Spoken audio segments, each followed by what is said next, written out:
Hey everyone, welcome to The Explainer. Today, we're cracking open something absolutely foundational. We are looking at one of the most heavily analyzed pieces of ancient literature in existence, the story of Adam spanning Genesis chapters 2 through 5. Now, whether you grew up hearing these texts or you're just kind of curious about their massive historical and cultural footprint, we're going to jump straight into the source material and its commentary. We'll unpack exactly how this ancient blueprint of humanity is laid out, what it says about human nature, and how it frames the literal dawn of human history. But first, did you know the trees in the Garden of Eden weren't just, pretty agricultural scenery? According to the commentary on our source text, God totally wanted Adam to obey, but he deliberately gave him the freedom to choose. Think about it. Without that choice, Adam would have essentially been a prisoner, right? His obedience would have been completely hollow. The very possibility of choosing wrongly is actually what gives our choices their value. It's this terrifying, yet incredibly beautiful freedom. So to make this complex narrative super easy to digest, we're following a really clear four-part agenda today. 1. Paradise and choice. 2. The first rebellion. 3. Expanding the legacy. And 4. The ultimate takeaway. All right, let's kick things off with step 1, paradise and choice, focusing on the initial creation and design laid out in Genesis chapter 2. When we look at the commentary regarding the trees of Eden, it highlights something fascinating.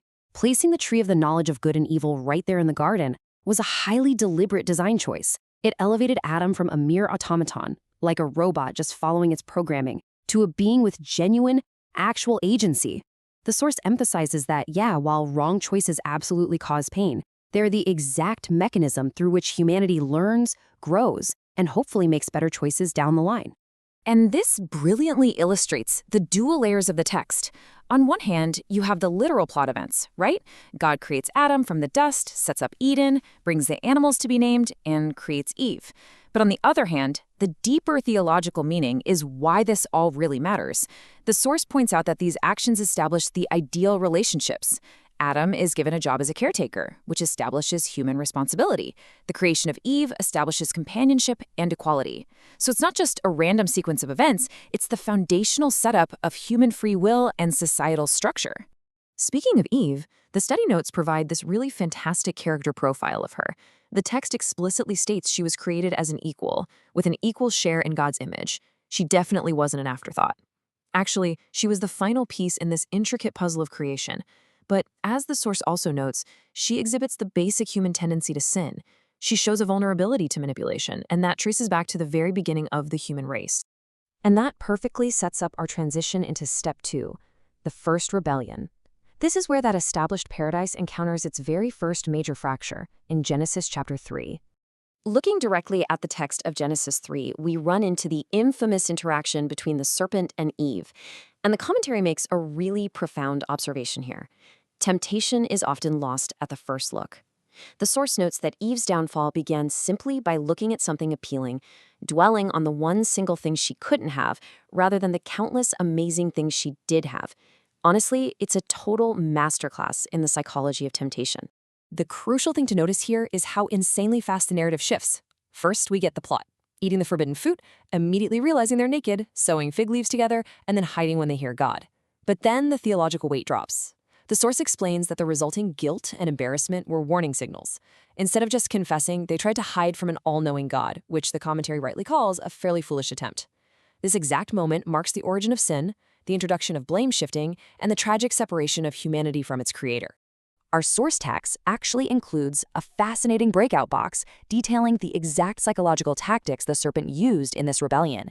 It's a 5-part plan. First, doubt, making you question goodness. Then, discouragement, focusing on problems rather than provisions. Third is diversion, making the wrong things look attractive. Fourth, defeat, making you feel like a total failure so you don't even try. And finally, delay, putting off doing something so it just never gets done. The text uses these 5 Ds to explain how the serpent completely dismantled paradise with just a few carefully crafted sentences. Building on that, let's see how this translates into Adam's reaction.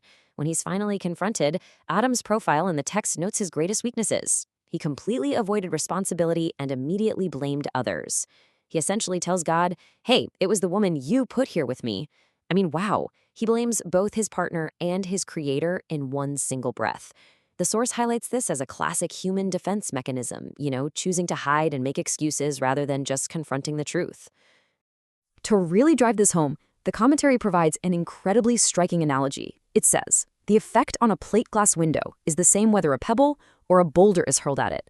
The thousands of fragments can never be regathered. That brilliantly illustrates how a seemingly small, single act of rebellion, just eating a piece of fruit, irreversibly shattered the perfect creation. The size of the rock doesn't even matter. The glass is still broken. And that shattered glass leads us right into step 3, expanding the legacy. This covers chapters 4 and 5, where the consequences of that first rebellion expand exponentially into the next generations. Here we jump into the story of Cain and Abel.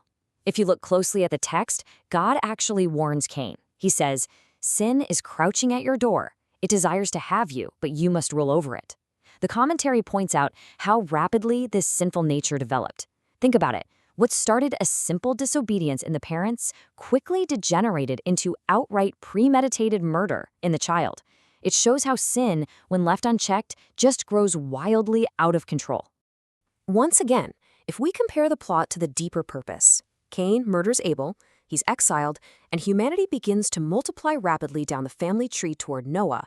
But the commentary explains why this really matters. It illustrates the violent, rapid spread of sin, sure, but it simultaneously introduces God's enduring grace. Even after a literal murder, God protects Cain with a mark and allows the human race to continue. It introduces this powerful concept that God judges and punishes, yes, but he also actively seeks to restore fellowship. Moving on, Genesis chapter 5 is famous for its long, mathematically heavy genealogies. To make this easy to digest, we can totally bypass the heavy math of who lived 800 or 900 years and just visually trace the unbroken descent. Adam and Eve have another son, Seth, who continues the line, stretching centuries all the way down to Noah. The text uses this structure specifically to show an unbroken chain of early humanity. Now, you might be wondering, why spend an entire chapter on a massive list of hard-to-pronounce names? Well, the commentary provides a beautiful insight here. These ancient genealogies exist to prove that all humans are historically linked, going all the way back to a family that shares one flesh and blood. Plus, the source notes that by recording specific names and exact lifespans, it shows that God genuinely cares about people as individuals, not just as some massive, nameless crowd. Every single person on that list mattered. All right, so we've covered the creation, the fall, and the rapid expansion of early humanity. Let's transition to our fourth and final step, the ultimate takeaway. This is where we bring thousands of years of ancient history right down to a personal level. If you pull just one overriding lesson from Adam's extensive character profile in the study notes, it has to be this simple, profound statement. We cannot hide from God. I mean, from the fig leaves in Eden to Cain's attempts to cover up a murder, the source text continuously demonstrates the total futility of hiding our faults, our guilt, or our actions. The text argues that true freedom comes not from hiding, but from honest confrontation and restoration. And that brings us to our final question for you. We've seen the entire blueprint of human behavior mapped out in Genesis 2 through 5. So ask yourself, how do these ancient patterns, the tendency to shift blame when we get caught, the subtle psychology of temptation, and the terrifying yet beautiful responsibility of the freedom to choose, how do they show up in your own life right now? The text suggests that we're all descendants of this story, playing out the exact same dynamics today. Thanks so much for joining me for this explainer, and I really hope this deeper look into the source material has given you a fresh perspective on this ancient narrative.